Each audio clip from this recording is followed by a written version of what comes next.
called LiDAR, which sends many laser beams out and paints a 3D depiction of the landscape and very quickly picks up on any sort of moving objects. So leave the driving to them, or it in this case, even though these current test drives have a person behind the wheel for safety's sake. On that subject, they've published their own papers and data that shows there was a stretch they operated 1,000,000 miles without a safety driver and had a really impressive safety record. But NBC News reports some accidents in the state of California where they operate without drivers for pickup service like Uber, and sometimes the autonomous vehicles like these cruise vehicles actually operated by GM can get confused and just pull over, even causing traffic issues despite programming for blocked construction lanes or emergency vehicles.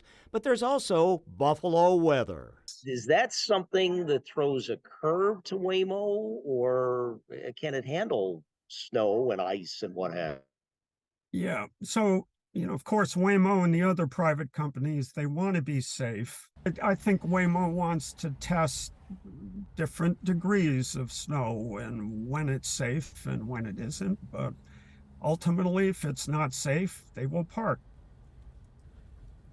So Scott, Mary Alice, the idea is that these cars in the future could provide more mobility for, say, the disabled and the elderly who have to go out and do errands but can't drive for themselves anymore. That's the idea. Yeah. Right, and that could happen. The question everybody wants to know about liability, what happens? He would ask that. Yeah. Well, I mean, it's a very litigious society. Scott, you're right. It's a very good question. Now, as far as we can determine, some legal experts expect insurance coverage. But you're right, liability was a major concern. In fact, back in 2019, the New York State Bar Association, led by the UB Law School dean, actually studied the subject, and State Senator Tim Kennedy introduced a bill to set up a state legislature study task force, but that failed to pass in 2020. And we're trying to get more information. Get this, guys, there are no federal regulations from what we can find out. It's all up to the states.